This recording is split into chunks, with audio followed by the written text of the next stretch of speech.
Jazzyred Talk Show. We are up here at Big White Wings. Big White Wings, Prichard, Alabama. Mr. White do a lot of good in the community. I'm here to interview him.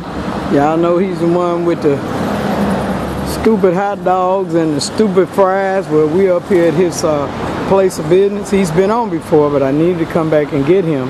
And he's going to tell you what he got going on. He's on his way. Jazzyred, we love you. Peace out. Jazzyred Talk Show, we're on the inside. And as you can see, Big White Wings, he won a Black Business Award for fast food. Wow. Let's go over here to this other picture. How y'all like that? We got to find out who's doing this painting for him, because this guy can draw. He can draw. Big White Wings, home of the stupid fries. This is painted. Whoever painted this, I gotta find out who it is. I need him on my show. Wow. All right, we're gonna go to another one. How you like this one? That's him and his lovely wife. Got to be. We waiting on the CEO. Jazzyred, peace out. Jazzyred Talk Show. Here's another award for Mr. White. We're just gonna zoom in a little bit on this here. Presenter owner Maurice White. Wow. Okay, Jazzyred, peace out. We got somebody over here talking. I'm gonna have to check him out. Jazzyred Talk Show. This is Beaver. I just met him in here, but he's very talkative. I like that. I like people that's people person. All right. Wow, you do Bird Wilson. Yeah. Okay. Jazzyred. All right.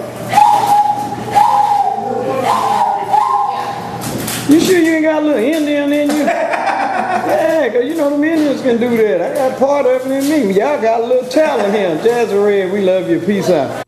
Jazzyred Talk Show. Big White Wings, Maurice White. He won Business Owner of the Year. Peace out. Jazzyred Talk Show. We've got Mr. Plies coming in. And I hope I said that right. Plies. My son's talking about, you don't call his name right. Keep that poster up there, White. Probably White moving my poster around laughing. But we got Mr. Plies coming in, and we got the promoters that's promoting this. We finna talk with them, and we finna put this out there, because I want y'all to go see this young man. Jazzyred, we love you. They gonna tell you all about it. Y'all know the face and all that gold. Jazzyred, we love you. Peace out. I gonna get him while I got him laughing, ladies and gentlemen. He didn't want to take his hat off, and he got a head full of hair. I don't know why he want to take his hat off. Y'all know I'm gonna make you laugh a little bit. Jazzyred Talk Show, and what we got here is an important dignitary. All right, tell them what you got going on and speak on up. Yes, my name is David Prayer. I'm from ELP Entertainment in conjunction with Big White Wings and Brandon's Lounge. We got the show coming to town May 11th, Mother's Day weekend bash, featuring an artist named by the name of Plies. Okay. Also, we got Senile the Golden Child. Oh, we know Senile, yeah. We got Rollo, No Cap, Money Train, Lady A, some of the other guys. Wow, yeah, I got a lot of quite a lineup. You got a lineup out of this world. We're gonna be at Prichard Stadium. Most of y'all know what Prichard Stadium is. I know Prichard Stadium, for a lot of people, got a reputation, but if something gonna happen, it's gonna happen. But we got plenty of security. Got plenty of security. We ain't gonna even be everywhere. We ain't gonna talk niggas. They gonna enjoy themselves. Cause Jazz gonna have to show up. I'm gonna be regulator sell up. We're gonna put on a fine show for y'all. Yeah. All right. We got tickets on sale at Big White's Wing, Brandon's Lounge, also Northside's Check Exchange. Right now we got a ticket blast going for $35. If you get your tickets now, you get one for $35. But the day of the show, it's gonna cost you $50. Okay. Also, VIP tickets, $75. And for you VIP people, we're gonna provide free alcohol. Wow. We're gonna provide food. We're gonna have a special trail out there, air-conditioned trailer for y'all bathroom facilities. We're gonna treat you real. You're gonna get the raw treatment as a VIP. Wow, that's gonna be even great. Even non-VIP people, we're gonna have something for y'all also. Okay, so we're gonna get over. No second-class citizens at this show. Oh wow, everybody treated right. I like that. Yes. All right, we're gonna go over here to Mr. Mr. Big White Wings here. What's going on, man? How you doing? I come up here and you gone to the grocery store. I was bad. Then I done pulled me an imaginary chair up and sat on the floor. Y'all know I was laughing. Y'all know I did that back in the day at the club and had a dress on. I had plenty of guys coming to help me that night. Look here, boy, we got Mr. White. Mr. White, how long you been in business? I've been in business roughly 5 years now, but I've been in Prichard for 3 years. Okay. Wow. And your food is good. You got homemade cake. I seen that cake in there, man. I'm trying not to. I'm gonna be strong. Now, tell them about this concert. You affiliated with it too? Yes, ma'am. I've reached out to David Kraft and Brandon's Ted at Brandon's Social Club, and I was telling them about the vision that I had for this concert up here in Prichard. Yeah. Everybody was asking me why Prichard. I said, why not Prichard? That's right. Said, because this is where I make my money at. This is where my restaurant at. This is where I'm from. You know, these guys right here, they're from other parts of the city, but it's still in the Mobile County. Still in the Mobile County. Yes, ma'am. Okay. All those times. Wow. So Prichard is where your heart at here. Yes, ma'am. Prichard is where my heart at. But you know, just bringing these people together and just having a good time. That's good time. That's better than anything. It really is. It really is. Yeah, we got so much blood in the city. We trying to bring the city together as a whole. Just have fun and just stop the violence at the same time. Yeah, you're right. And I believe this concert will do it too, because people gonna come from all over. Yeah, they say they coming from everywhere. They say they coming from everywhere. I had him on the week before last, so we pumping him this week because he gonna be here next weekend. So y'all got to come and see Plies. Now we got to get them prices again on them tickets. Yeah, the prices right now, like Dave said, we got a $35 blitz right now at Big White Wings and at Brandon Social Club. If you go to Northside Check and Chain, there's 2 locations, one in Prichard, one in Tomerville, selling the tickets. Okay. They're 50 there. Okay. But if you catch us en route or driving or coming or just pull up here at Big White Wings or Brandon's, you can get your tickets for $35. Wow, you can't beat that, man. Y'all got to run him down. Now I know this Saturday, but he coming next week. Y'all need to get these tickets. Y'all got to run him down. And the VIP are how much? $75. You can't beat that. Might even be up there, get close to Plies. I might get close to a perfume if I get that VIP. I might smell that whiff as he passed by. Yeah, he said he got drip for sale. Yeah, dog. He is a very talented young man. I follow Plies. Plies was on Christmas talking about, I ain't nobody give me no gift, but I'm happy. I'm happy though. Merry Christmas. So he's right though. It's not about receiving. It's about Jesus and other people. So I would like him. I follow him a lot. What time you say the concert starts? The gates open at 6. Open at 6. So when the concert start? The concert start at 7. The first artist go on by 7. About 7 o'clock. Y'all got a line up out of this world. Yeah, we reached out to some locals. Yeah. Some homegrown rappers in the city, like you said, one of the name Lady A. We have Fat Rat. Okay. He stepped on and he's a big name in the city. Okay. We got Esco. Don't forget Esco. Yeah, Esco. He's an up-and-coming rapper. Yeah. Okay, Esco. What's that guy name I told you about? The one I wanted, the one I got on there. His name, young boy. Doggy. I can't think of it. Well, they young, man. It's hard for us to kind of remember. He's young and man, he's so ambitious. He want this. This is what he want to do. He gonna perform too. When they ain't just like that, I love people that's a go-getter.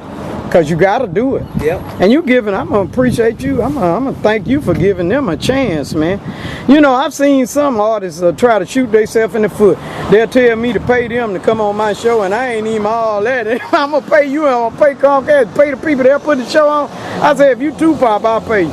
So he laughed it on off. He needed a little wake-up call. But Plies is a big time. He's out there, and maybe he'll see one of these young guys or a couple of them and might like what he hear. You never know. So you're pulling them all together. I like that. So this thing is going to go down Saturday, May the 11th. May the 11th. Try to get both of y'all now. Saturday, May the 11th. These the CEOs here doing this thing. They trying to bring him on in, and this is how you keep quality entertainment in Mobile. You bring quality entertainment, and y'all buy them tickets. We need y'all to buy them tickets. We need you to come on and get these tickets, man. Jazz might be there with a tuck on. You never know. I ain't gonna tell y'all, cause y'all be running up to me then, but I might be there. I might try to show up. I'm old, but I like Plies, man. It don't matter. Even if you buy a ticket and don't come, it don't matter, man. Buy a ticket. Yeah, we talking about support. That's the thing we talking about. You know, we gonna scrape up our nickels and get me a ticket, because this is what it's about. God is good, man, for you to be able to do this. Plies is big time. I appreciate you all even getting this concert, and got it crunk up, got to prove. It's a lot to doing concerts now. Yeah. I know it is, but you all got it done. I'm gonna commend you to me, and anything else y'all want to tell my TV viewers. I got both of y'all on here. Anything you got C9, don't forget C9 the Golden Child. You know, he's a real local favorite for the past few years. Okay. And he may be debuting on a couple of his new singles. So. You gotta show up to find out what he got in store for you. Yeah, you will. I just heard that single that he did with somebody else last night inside Brain. It's hot, man. Oh wow. It's hot. It's all right. We gotta pump C9 too then. This concert is coming. The phone number. Give us a phone number, Mr. White. We need some phone numbers. Okay, my number myself is, if you want to get in touch with my tickets, number is 721. Well, first of all, area code 251-721-1300. Yes, and mine is 251-767-6276. And for ticket information. For ticket information. Y'all get your tickets. It's gonna be a nice concert, and it be a little cool in the afternoons in Mobile lately, so it should be real nice, man. It should be real nice. Jazzyred, we love you. And the phone number is going across the screen. It's Big White Wings. Tell them where your restaurant located. 405 South Wilson Avenue, heart of Prichard. Come on out and get you some food, get you something to eat, and buy your ticket. At the same time. At the same time. Is it a limit on the age on the kids that can come in? No. Okay. No, it's gonna be a family affair. It's a family affair. So mothers, fathers, y'all bring the whole family out. Okay. You know, we'll all have right. a good time. All right then. It's also for those of you of age. Okay. Excuse me. It's a BYOB. Okay. So, you know, you're welcome to bring your coolers and your lawn chairs out. Okay, it's just a family occasion. Jazzyred, we love you. Thank you, Mr. White, for all you do in the community. Somebody done told me you paid somebody a light bill. That's a good thing, man. You done paid somebody a light bill. I don't want to send y'all at him like that, but I'm just letting you know he help out in the community. Jazzyred, love you. Brought to you by Mobil Corporation.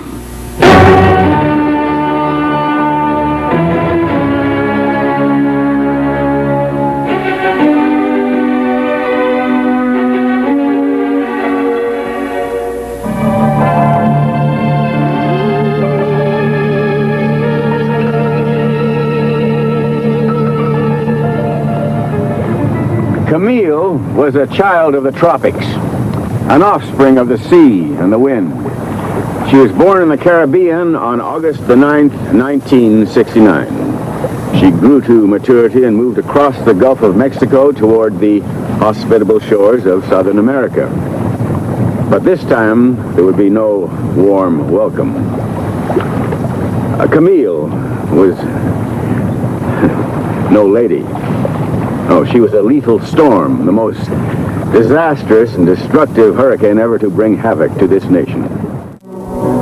That's the news on WROA.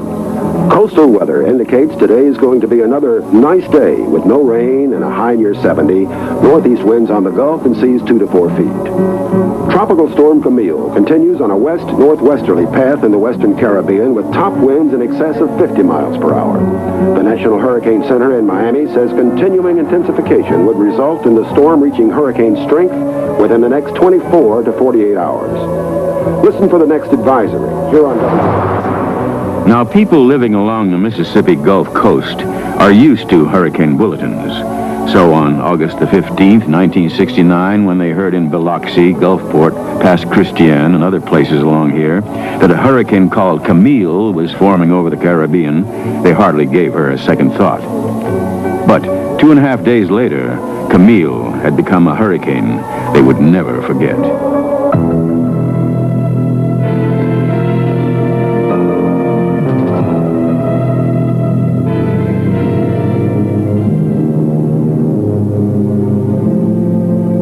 In one tragic night, Camille wiped out an area of over 68 square miles. Imagine massive response to an evacuation order put out by civil defense departments before the hurricane struck saved at least 50,000 lives.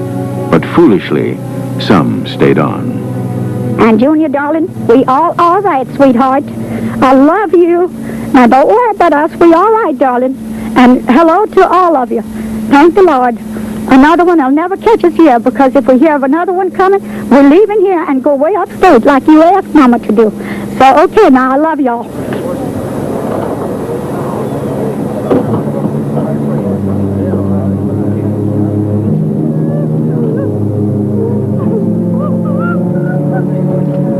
Those who spent the night in hurricane shelters were among the first to see how bad it was. 5,700 homes gone, and another 14,000 severely damaged. No food, no water, no power, no nothing. As they picked through the wreckage in the hope of finding something, however small, to call their own, it was hard to believe that this was not just a bad dream. It was even harder to remember exactly how it began.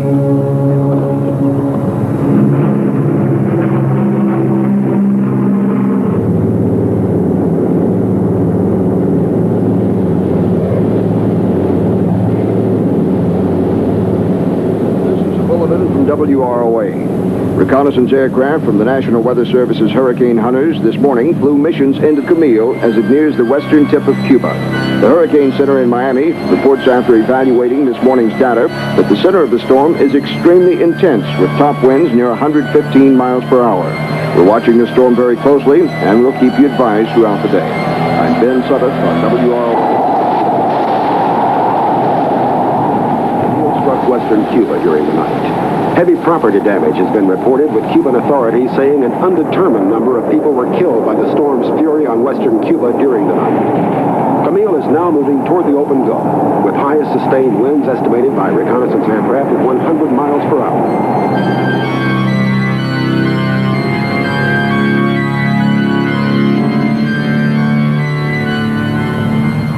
After she had played with the Cubans on August the 15th, Camille took another gulp of warm, moist air that sustained her and headed for Florida. Now, weathermen there, plotting what they knew was a storm of great intensity, had the understandable desire to be somewhere else. Our chief weatherman, Bob Simpson, said, "Never before had a population been threatened by a hurricane as dangerous as Camille." He was right. The hurricane's interior had in it over 80 tornadoes. The course that a hurricane will take is hard to predict, and Camille was no exception. The evaluation of satellite pictures and other data now indicated that she was veering away from Florida and straight for a 26-mile stretch of coastline on the Gulf of Mexico called the American Riviera. Thousands of buildings along this beach were just 10 feet above sea level. Their destruction was 15 hours away. When we received news that the hurricane would come into our coast rather than the Florida coast, plans that had been long since developed were put into effect as to evacuate the community. The job was about 90% complete about 3:30 that afternoon when we received the shocking, almost unbelievable news that rather than a 15-foot tide and a 150-mile wind, we could expect tides in excess of 20 feet above normal with at least a 10-foot sea on top of that. Winds well in excess of 200 miles an hour, so increased emphasis had to be placed on the remaining evacuation job to be done. WROA News. Hurricane Camille, the most dangerous storm of the century, is now bearing down on the Mississippi coastline. An evacuation of offshore oil rigs in the Gulf took place earlier today after wind gauges aboard a drilling rig of the Mobil Oil Company recorded winds of sufficient strength to threaten the safety of those on board.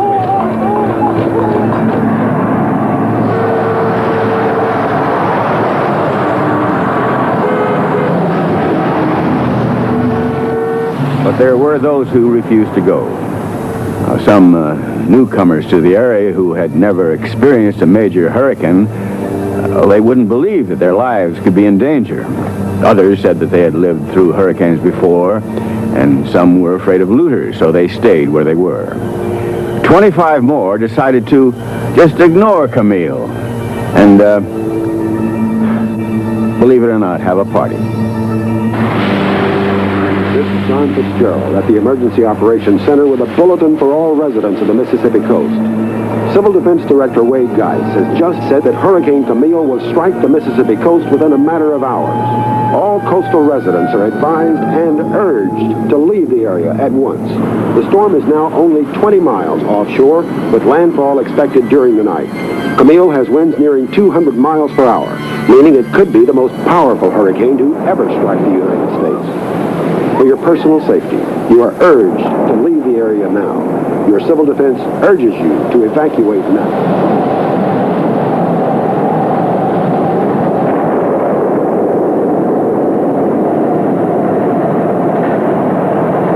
The winds would soon exceed 230 miles per hour. After that, the recording instruments just disintegrated.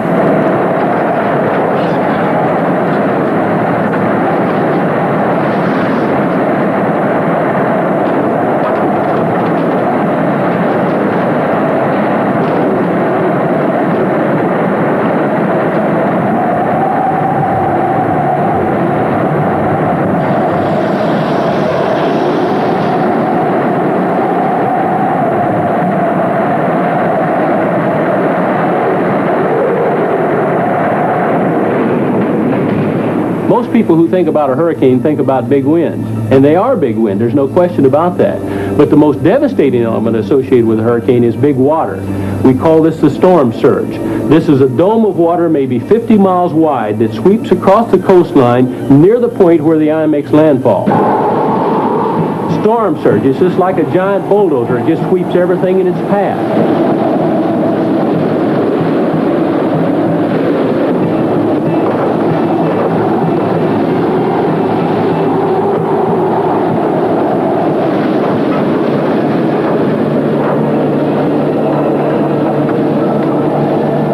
We had to button up rescue operations about 10:30 because the sea had come over all the roads. Rooftops were scattered all over the place, transformers exploding. It was a pitiful thing indeed. I recall receiving many telephone calls and wondered how in the world they even had a line into the office. One poor woman called and said, "I'm here with my children. The roof is blown off of the house. Please come and help me," knowing very well that there's no way to get to her.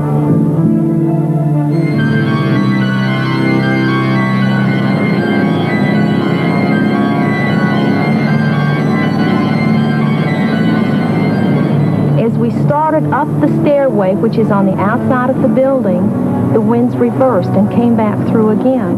My second oldest son and I were holding the hand of our 3-year-old at the time. And he had to crawl up the stairs because the winds had gotten so bad, and he was just like a sail in the wind. And my husband had our youngest, who was a year old at the time, and as he was going up the stairway, the wind grabbed him out of his arms, and he grabbed him by the ankle, and it was the only thing that had saved him. There was another family there that night that the same thing had happened to, only their little girl wasn't grabbed, and they never found her. She was lost in the Gulf.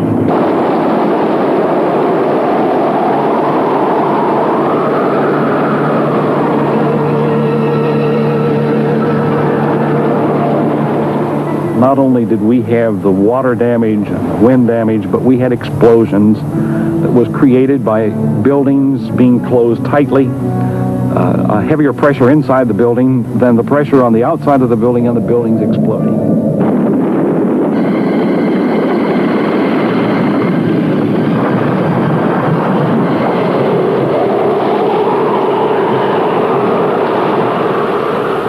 The house next door to the one we rented out, it lifted in its entirety from the foundation. If that whole house, with that force of the wind behind it, would have hit ours, it would have been cinder. It turned momentarily, 180 degrees, and the wind took it and just blew it away in the Gulf of Mexico.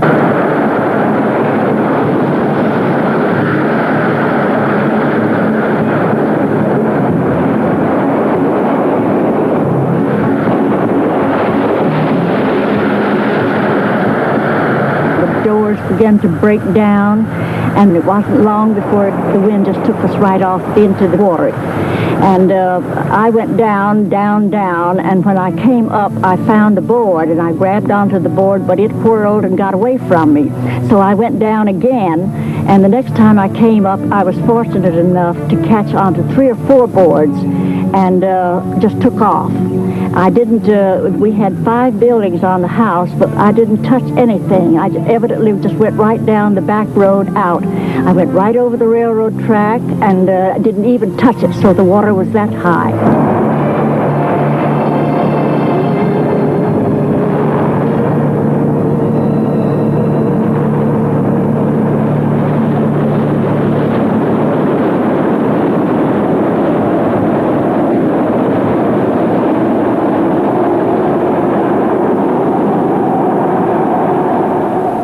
Finally, the water got so high that we had to actually swim from there all the way to the chimney and then make our way up on the roof. But I built this chimney. It was 18 feet high. They say it was 23 feet of water. So you can see, you can just about imagine what that force of water and wind could do with the home. The next morning, the house, the foundation, contents, personal effects, and everything was just gone. And then finally, daylight came, and when we got off the roof, we were still way above our waist, and we made it way out and walked out, and all you could see, no more homes. All our friends and all our relatives, no more homes, nothing.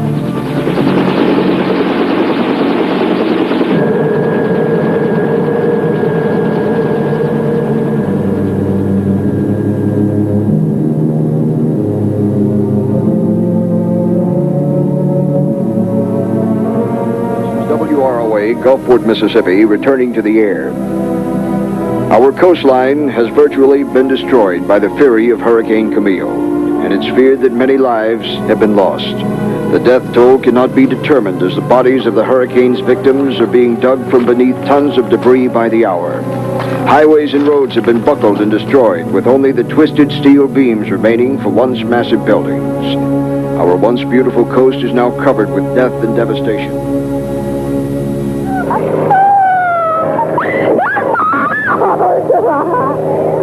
That grave in yonder, that's my house.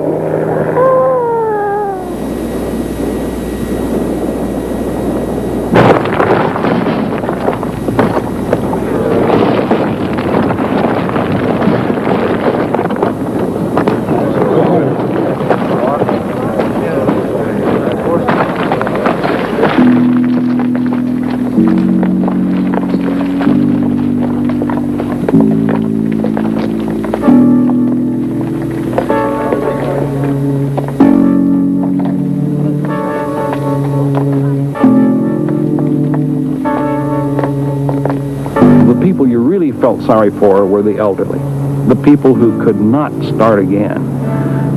They could get a loan, sure, they could rebuild a house, but they'd leave this world long before they'd ever be paid for. There was not enough money in the world to compensate these people for what they'd been through, but vast amounts of state and federal aid would soon pour into the stricken areas.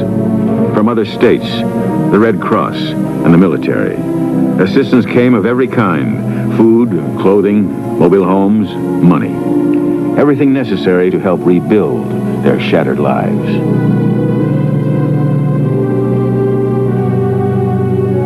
I didn't know what to do. I didn't know which way to turn, who to talk to, where to go, where to start. Where was I going to eat tonight? Where was I going to sleep? I could find very little of my things here on the place at all. I had lost my wonderful TV, but 3 other people's TVs broken up on the place. 5 refrigerators were here. Mine wasn't. There were 2 different houses. The house next door, which was a wooden house, was piled up in my driveway. The house up the highway was piled up in another stack of lumber outside of my gate. My home that I had built myself, out of sweat and tears and a few dollars, was gone. The Colonel's home, or a house of God that had withstood hurricanes for 130 years, it made no difference to Camille. The church caretaker, Paul Williams, had taken his family there to pray. only he survived. When the church came down, with it went 10 children, 3 grandsons, and Myrtle, his wife.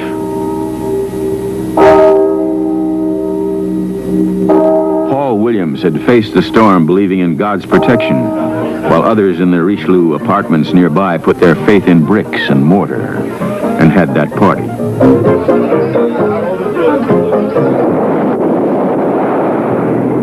The police and city officials had begged those living here to leave for higher ground. 25 stayed on, 24 perished. And the windows in our front, they were just moving back and two. So I told my husband, Fritz, I said, we've got to get away from here. I said, the wind's going to blow them in any time, you know. So we went back to the bedroom, and it was just a matter of an hour for the water burst the front windows in. In our apartment, you had the living room and dining room, and there was a door that separated our bedroom. So we both got our shoulders together and was holding the door, trying to keep the water from coming back where we were. And in the meantime, the tidal wave had come in, and it came in and smashed our windows in, smashed them in, and the water was in there. And finally got up to around, it was about halfway. Our bed was floating halfway to the ceiling. And I looked up and I told Fritz, I said, that third floor is coming in. The caving in. You could see the big cracks in the wall, and the whole building was just swaying. So I told him he couldn't swim. I blew him up a little raft and gave it to him. And I told him, I said, I'm taking the flashlight and swimming. I said, I'm going to die, but I'm going to die fighting. And so I swam out the window, and it was so high until the electric wires on the telephone pole and everything had got tangled up. I got tangled up in it and couldn't get out. And I saw him, and he was yelling for me to come save him. The water had washed him out, but he went right on under, and there was nothing I could do. So I finally got loose, and as I did, you could see the top floor where they was having the hurricane parties. All the lamps were lit, and I was trying to push away because I had always heard that, you know, if a ship goes under, that the suction pulls you under. So I thought, well, if the building goes, and it's going to suck me under with it. So I was trying to swim away from the building, and as I was swimming, and the tidal wave was carrying me along, it was carrying the building along with me, and you could see as it was gradually sinking, you could see the top floor with the people and the lamps sink down underneath. Of course, there was nothing I could do, and I was swimming on. And the water was so high, it was over all the trees. I thought I was out in the Gulf, and I kept thinking, well, they're going to be looking for survivors on land, and I didn't know how long I could survive, you know, swimming out in the Gulf. But anyhow, it kept going, and as I was swimming along, it was just so horrible, and it was so dark you couldn't see anything. And all the furniture in the apartments had gotten smashed up, and it was just pieces of wood with nails and everything. And you wasn't really swimming. You'd swim, and something would come by, and you'd hold on to it for a minute, you know, and then it'd be ripped out of your arms and everything. My head to my toes, I was just ripped open with nails and bleeding all over. And so the big tree came, and it had a bunch of stuff on it. Well, I climbed on it thinking, you know, it'd give me a breathing space and all, but all the debris kept getting in the tree, and it was, you know, going with us. It had been uprooted, and when it got weighted so much, then it tipped over, and when it tipped over, it tipped and made me go down, and I had to keep diving further and further down, and every time I'd come up, there'd be debris, and I was pushing, trying to get my way in, and then I'd have to dive further. Finally, I was just about to give out, you know, and my legs were real strong because I had done cocktail waitress work for so many years. So I took my legs and pried a hole, and I got up, and it started smashing my chest, but finally I climbed up over it and swam away from it. So from then on, when trees would come by, I'd always get on the top and over to the side, so when they'd go down, I could, you know, dive off and swim away. Because they was the only thing that was giving me a little breathing space, and it was the wind was going so fast and everything until it was so hard to even breathe. After decimating the coast, Camille moved inland. Her winds fell to a mere 70 or 80 miles per hour. She seemed less dangerous. Then, on unprepared Virginia, she dropped 27 inches of rain.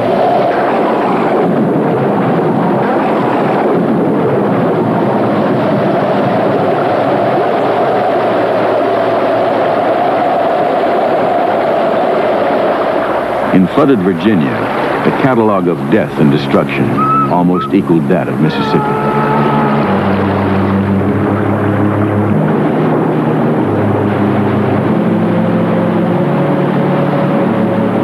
On August 20th, Camille flew out over the Atlantic and went wherever hurricanes go to die. Within 3 days, she killed over 300 people. Now, other hurricanes had caused more deaths in the past, but none had ever brought greater havoc. The cost of repairs came to a record-breaking $1.25 billion. This greatest storm was followed by the biggest cleanup and rebuilding operation in hurricane history.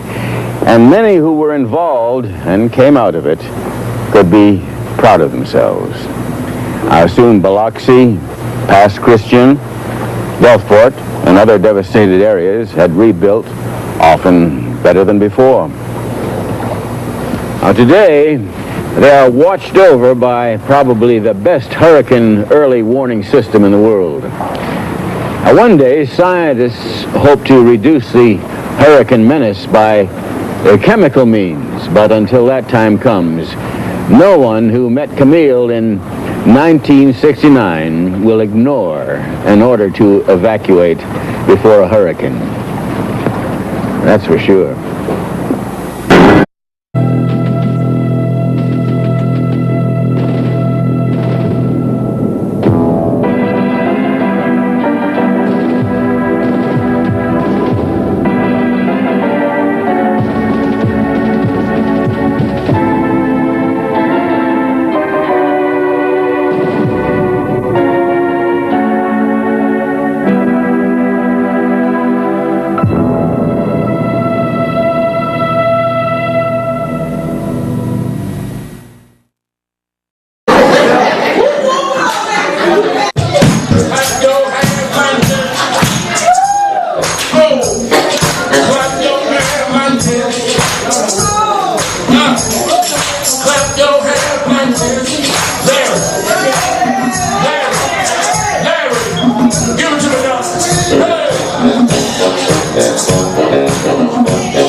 know y'all ain't too cool to move to this one.